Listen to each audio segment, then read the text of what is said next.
Picture this. It's 2:13 in the morning. You're driving home through a small town. The streets are empty. The diner is closed. The theater shut down hours ago. Everything seems normal until you notice something blocking the road ahead. At first, it looks like a puddle. Then the puddle moves. It slides across the pavement, stretching, growing, absorbing. You stop your car, and for a moment your brain struggles to understand what you're looking at. Because it doesn't have eyes. It doesn't have a face. It doesn't have muscles. It doesn't have bones. Hell, it doesn't even seem to be alive in any way that makes sense, and yet, it's hunting. Now imagine that every person it touches becomes part of it. Every animal, every building crushed beneath its weight. Every ounce of biomass added to a constantly growing organism, which raises a terrifying question. A question most Blob movies never answer. How big can the blob actually get? Is there a limit? Would it eventually starve? Could it consume an entire city, an entire country? Or if nothing stopped it, could the blob eventually swallow the world? Today, we're diving deep into the biology, lore, and horrifying growth potential of one of horror's most underestimated monsters.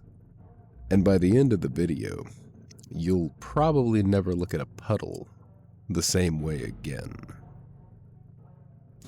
The first thing we need to establish is that the blob isn't a mutant. It isn't a science experiment. And despite its appearance, it's not really a giant slime monster either.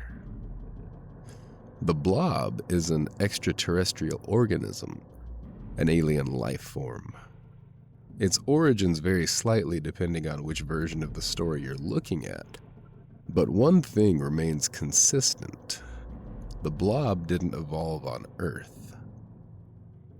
That matters because every creature humanity has ever encountered follows familiar biological rules. The blob doesn't. It arrives from space carrying an entirely different blueprint for life. And that's why the scientists within the various blob stories consistently struggle to understand what they're looking at. The organism doesn't fit into any known category. It's not a plant. It's not an animal. Not a fungus. Not a bacteria. It's something else entirely. A completely alien form of biology. And that's where things start getting scary. Imagine a wolf. A wolf eats a deer. Eventually, it's full. The wolf stops eating. The blob doesn't. As far as we've ever seen, the blob possesses no natural satiety response. No biological mechanism telling it, you've had enough. It simply continues consuming everything forever. This immediately places it among the most dangerous organisms in horror fiction. Because many monsters kill, the blob converts. Everything it consumes becomes more blob. Every victim increases its total mass. Every meal makes future meals easier to acquire. This creates a feedback loop. The larger it becomes, the easier it becomes to get larger. This is where the audience begins to realize the situation is far worse than expected. Let's assume a small blob consumes one person. Average human male mass, roughly 180 pounds. The blob grows. Now it's easier to catch another, then another, then another. Then a crowd. Then a city block.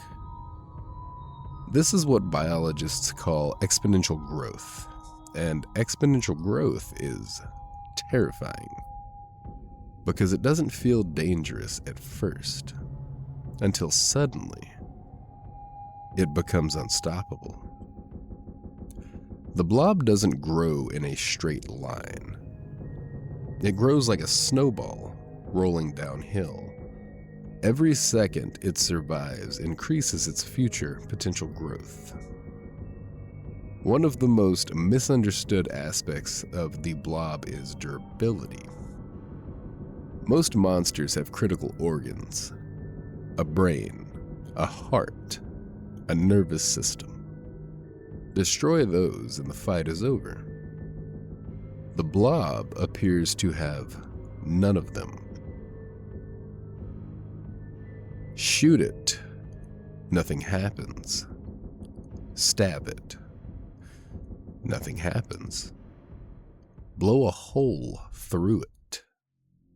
The surrounding mass simply reconnects. Because the blob isn't one creature. It's effectively one giant living colony. Every piece remains part of the whole. This creates a nightmare scenario for military forces. There's no obvious weak point. No headshot, no critical hit, no boss battle. Just more blob. One of the most disturbing questions is what actually happens when someone gets absorbed. Most adaptations imply victims are digested alive, but the process appears stranger than simple digestion. The blob breaks down organic material at astonishing speed. Cells, muscles, bone. Everything becomes fuel. And yet, traces of victims often remain visible within the organism, almost like biological fossils trapped beneath translucent flesh. It's one of the most horrifying visual concepts in monster history. The blob doesn't just kill you, it erases the distinction between you and itself. Now we arrive at the central question, the answer depending on one thing: food. Because nothing we've seen suggests a hard limit. No skeletal constraints, no organ constraints, no circulatory constraints, no evidence of a maximum mass, which means the blob's growth appears limited only by available biomass, and Earth contains a lot of biomass. Humans alone account for billions of tons. Then livestock, wildlife, forests, microorganisms. The amount of available food is almost unimaginable. Could it consume a city? Almost certainly. In fact, that's probably the easiest part. Cities provide massive population density.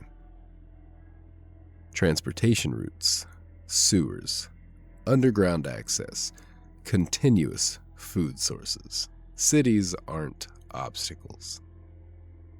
They're buffets. A mature blob reaching a major metropolitan area would likely experience its fastest growth phase yet. Now we enter speculative territory, but it's fascinating. If the blob continued consuming without interruption, eventually it would encounter a problem, not resistance. Resources. Eventually, there would be nothing left to eat, and that's when we'd learn whether the blob can enter dormancy, reproduce, divide, or perhaps launch itself back into space. Because if it came from space once, who's to say it hasn't happened before, or won't happen again? So, how big can the blob get? The terrifying answer is that we don't know. And that's exactly what makes it so dangerous. Most monsters have hard limits. The blob doesn't appear to.